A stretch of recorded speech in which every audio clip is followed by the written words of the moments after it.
Hello, everybody, and welcome back to the Somm TV podcast. My name is Jason Wise. On today's episode, I'm going to speak with the president of Bourgogne Wines, a winemaker who grew up in Nuits Saint George and now represents all of the wineries and all of the winemakers across the entire Bourgogne wine region. It's a very fascinating conversation about the history and the future of this incredible wine region. Before I do that, I want to tell you, to celebrate today's episode, we are making our Somm TV original documentary, Inheriting the Future, about the next generation of Bourgogne, free for all to watch. So if you go to Somm TV, you can watch that documentary right now with or without a membership. And also, don't forget, if you are a member, Ghosts of Napa Valley is now streaming on Somm TV, our new film right in time for spooky season. This one is a lot of fun. And if you have watched it, please let us know what you think. Hit us up on social media. Without further ado, Laurent Delaunay talking about the history and the future of Bourgogne wines. Laurent, it's an honor to have you here. I really appreciate it. I'm very pleased to be here too. The honor is for me. Well, we're in New York City, which is not where either of us are from, here to talk about Bourgogne wines. You are one of the few people that I've actually met that grew up in Bourgogne proper. You really grew up there. And everyone who visits, some people that are listening to this right now dream of visiting that region, but many have. And when you go there, I think the first thought people have is, what would it be like to live here? It's so incredible, all these small, beautiful little villages. So I want to start with you and your family and where you're from. We from Bourgogne, as you said, specifically from Nuits Saint George. I live, and my grandparents and my parents used to live just outside of Nuits Saint George in the small hills, which are called the Haute Côte. So the small hills which are dominating the Côte de Nuit and the Côte de Beaune, in a place which is absolutely beautiful, very small village. Stunning. Less than 200 inhabitants in the middle of the country. When did you first taste wine? When was the first time you remember? I remember when I was 7, 8 years old, still my father, my grandfather, my uncle tasting wines. And often, especially my grandfather, was showing me the glass and just smelling. And he was asking me, try to describe what you smell, what you feel, what are the perfumes and so on. So that was really the beginning of my wine education. It's incredible. So 200 people in this village. So obviously you must, literally know everybody. Absolutely. In a situation like that, how does it stay? The wines there are very valuable and the place has a tremendous amount of respect. How does it stay as humble as it is? It's, in Bourgogne, our background is very agricultural. So there are people from the land, from the soil, from the terroir. And that's really what our culture is. In Bourgogne, contrary to some other region, so far it was really local families with very small estates, very small vineyards. That's really the main characteristic of Bourgogne. And it's really people from the land, very simple people with a direct relationship with the terroir, with nature, and so on. Sure.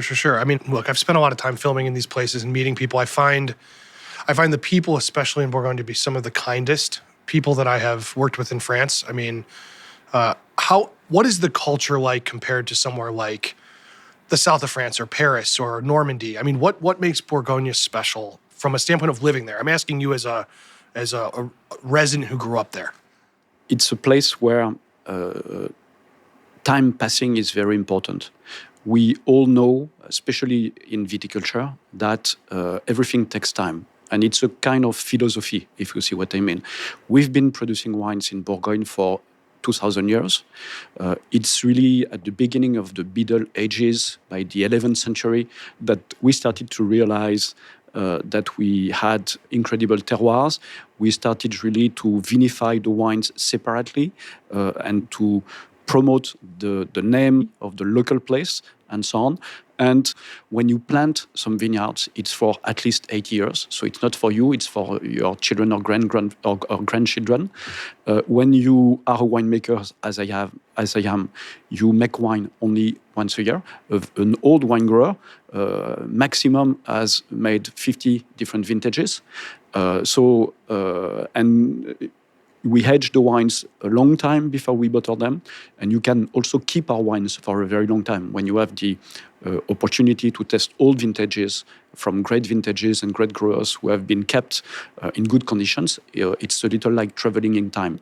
And we are very aware that we inherited from our ancestors that they shaped and they built our vineyards, the terroirs, and so on. When you are working, your generation is in charge of managing them as well as you can, but in order to pass them on to the next generation. So this philosophy of long time is very important. It's very well put, but does it make it hard to change anything? I mean, we're going to get to the conversation about the change that's happening climatically and other things, but what if somebody wants to make a change? How long? Is it generations to make a simple change, or? No, I think there are a lot of changes every day. I mean, we are also very modern. We work with new technology. We try to improve every day and to do some experiments and so on. But there are some rules that are important for us. They are really the rules which build Bourgogne and the quality and our reputation and so on. So we try to be very conscious. And so as far as I'm concerned, every time there is an important decision to be made, I try to think what would have my father, my grandfather, my great-grandfather done in similar conditions. And is the decision I'm going to take in line with what is our philosophy and what makes Bourgogne so special? Let's talk about what is going on right now. I want to talk just briefly about climate change and the perspective of Bourgogne, because I mean it's so specific. The grapes that you guys work with, primarily Pinot and Chard, are so specifically. I don't want to say difficult, but they need a certain parameter. So talk to me about climate change and when it started to become something where you're like, this is real, it's happening. Yes, absolutely. I think the wine growers are probably even on the edge to see and to understand the climate change and the effects of the climate change. Especially my generation, so many things have changed in the last 35 years. Starting with the date of harvest, with the long history that we have in Bourgogne, we have a lot of records. And so there was a team of historians who studied the date of harvest over the last more than 600 years. And very interesting to see that between the 14th century and exactly 1988, the average date of the harvest, the day when we were starting the harvest, in Bourgogne, was the 24th of September. And since 1988, so until now, so in the last 40 years, it is now the 12th of September. So it's almost 2 weeks earlier. And we see that it's more a kind of climate disturbance or climate disruption than really warming. That might be a better way to put it, yeah. Because actually we see more and more extremes conditions, actually. So it's a succession of extremely warm and dry years, then extremely wet and humid. This year, 2024, we had 40% more rain than we have normally. 40% more rain. That is So this is... And hail, too. I know that the hail has been a scary moment for you guys. We had some hail storms, especially in Chablis, in May, but actually we've always had some hail. Bourgogne is a large region. It's about 150 miles from the north to the south. So a lot of different conditions, a lot of different sub-regions. And hail storms have always happened, but the hail storms are always very local. So it's one village or two villages or something like that, but it never damages the whole region. Yeah. You've been a winemaker essentially your whole life, right? I mean, I know that you've traveled around the world and learned and worked in the south of France and also America, is that right? Yeah, I started my career just after my university studies, late 80s, in California. I worked in the Napa Valley for 1 year. Where did you work? Do you remember? I worked in a small winery called Villa Mont Eden, which used to be family-owned, belonging to a San Francisco family. And I know that they sold later. I think it disappeared now. But it was a fantastic experience. I was 21. I had one of the best years of my life. I also studied a little, took some lessons at Davis University. Oh, Davis. Okay, yeah. You would have been at that. I mean, there's some very important people that would have been at Davis at that same time that are now very, very important people. Yes. Yes. I mean, geez, Kathy And, Corson could have been there. I mean, it could have been. I don't know if we have time to, if I have time to tell you all these stories, but I used to have a mentor when I worked in the Napa Valley, and this mentor was Andrei Chelichev. you used to have a mentor who was one of the most important people absolutely. in American wine history. Because he used to be a friend of my grandfather. Mm-hmm. When he came from Russia in the 30s, right. he arrived in Dijon, in Bourgogne, and he studied enology in Dijon. And my grandfather used to live in Dijon. They became friends. So when I went to California, I was sent to Andrei Chelichev, and it's a fantastic memory. It was a fantastic introduction. I've heard some very funny stories about him from people who have studied under him and he just had a knack of thinking about things. And I heard this one story of one time they were having a lot of trouble blending. This was with Robert Mondavi and others. And Chelichev said, "I can't properly do the blend unless I have a cigarette." It was absolutely him. And what was very funny? Yes, he was heavily smoking. And but when I was coming, and I was 21, he was 90. Sure. So he was hiding his cigarette behind his back, a little like a child who to not done be caught a by wrong you? thing. Yeah. That's funny. Like you can't see it and smell it and know it's right there. That's pretty funny. So when you became president of this organization, I mean, talk to me about. I mean, you must know everybody. So how hard is it to run when, I mean, you're talking to all of your cohorts and you also make wine. How do you do this? Is it very political? Is it? It's a little political to some extent, but actually, as far as I'm concerned, our history is very special because we moved with my wife to the south of France, to the Languedoc, because our family winery was eventually sold. We lost it actually. So that's what led my wife and myself, we are both winemakers, to go to the south of France, the Languedoc, and start making new wines in the Languedoc. And it was a fantastic also period of our life. And we came back a little later, much later. And 25 years after the winery was sold, I had the opportunity to buy it back. It's pretty recent. That was only in 2017. So it's 8 years ago now. And of course, I have always kept all my relationships with everybody in Bourgogne. And I think it's probably due to the fact that I had some experience outside of Bourgogne, California, south of France, Languedoc, that eventually some of my friends, producers, came to me and said, "We think you should submit your candidature to become the president. We think you should be a good president." And I did that only because I was having some friends who asked me and told me that they believed it was my turn to take this responsibility. For me, that's not something I would have done by myself. It's something. It's important to be asked, and it's a responsibility above all. It's not something you do. It's not an achievement. It's you take a responsibility, and you know that you are going to work to help your fellow producers. It's just for a limited period of time. 4 years, is that right? It's 4 years. You can. It's exactly like being the president of the United States. Yes, exactly. You can do it twice. But maximum 2. But unlike the president of the United States, it sounds like you can actually get some things done. Our president doesn't do anything. I don't want to argue. I have no idea about the American politics.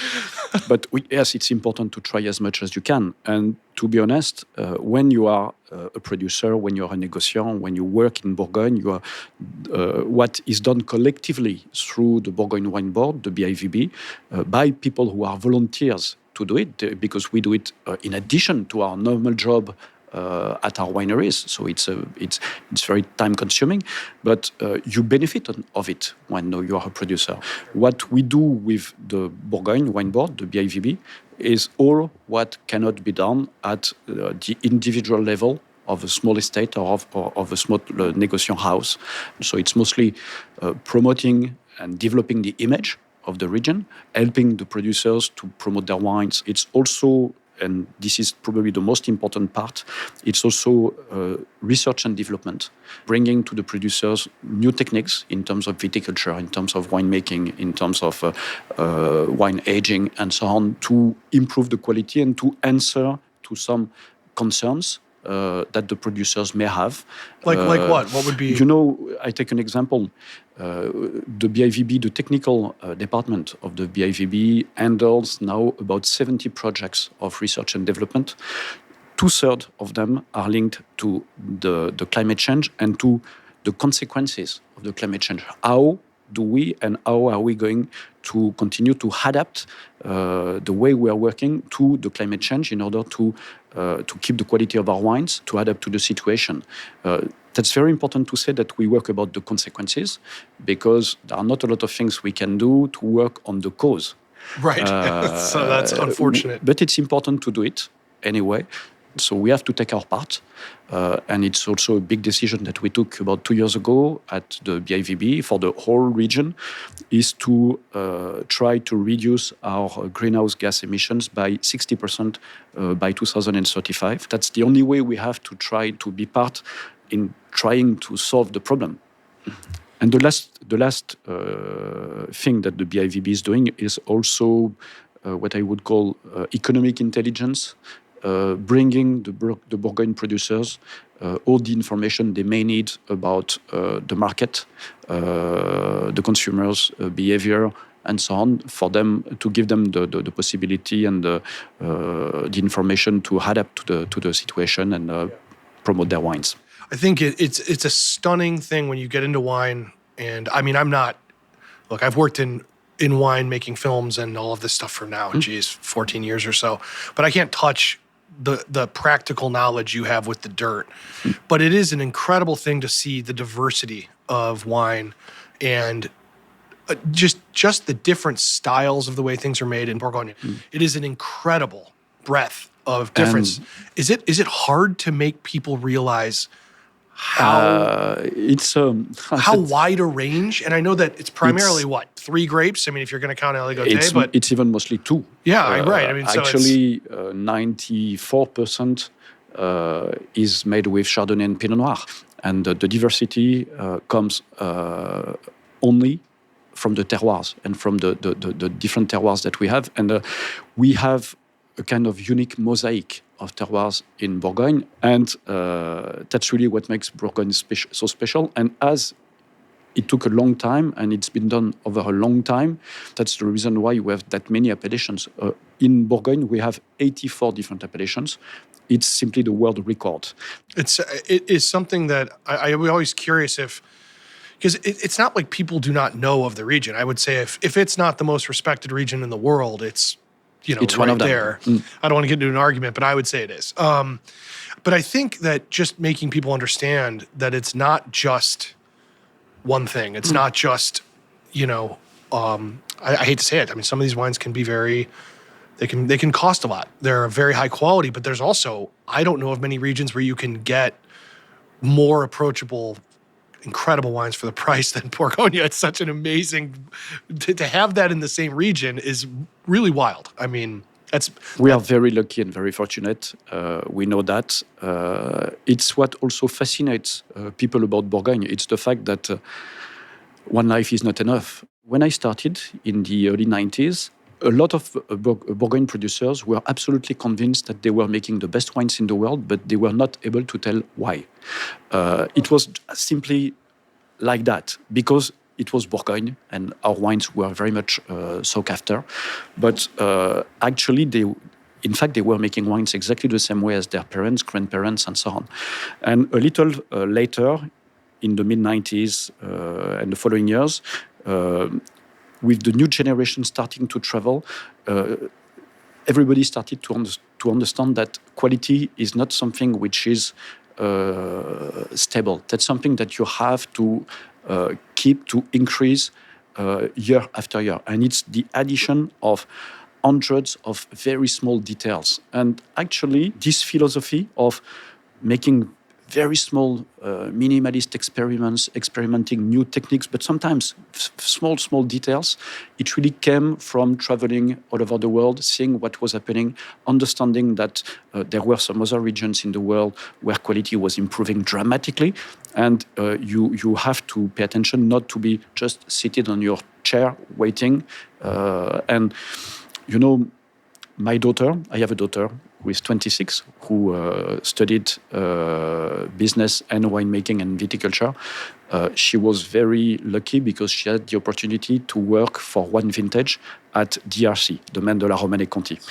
And it was very impressive for her to work with the winemaker and to see him being so precise, so anxious, and just trying to improve minimalist details every year, because even when you are DRC, you can and you have to try to improve and do better year after year.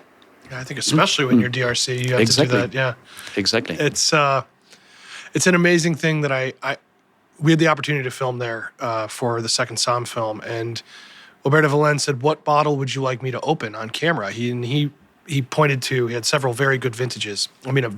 Stuff that like once in a lifetime for some people.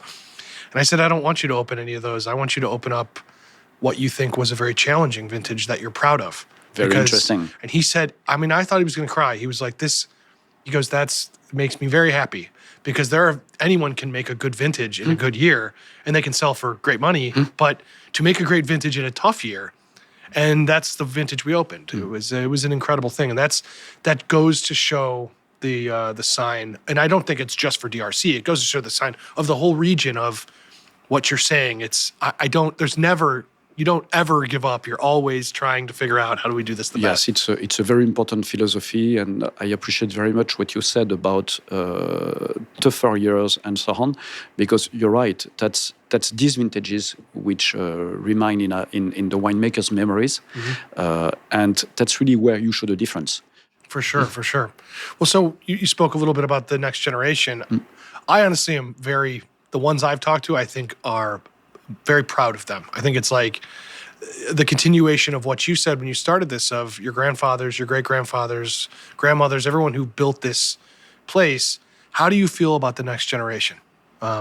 You're not that old. You got a lot more winemaking to do, but I'm older than you may think. But no, that's I have. It's very important for me, and especially when I think about my daughter, who joined us and is starting to work with us. So for me, it's very important to, in the next 10 years, my task is going to prepare everything to pass on to her. I think with the new generation traveling, having other experiences, seeing other situations and so on, I think they are going to be even more armed to seize the future.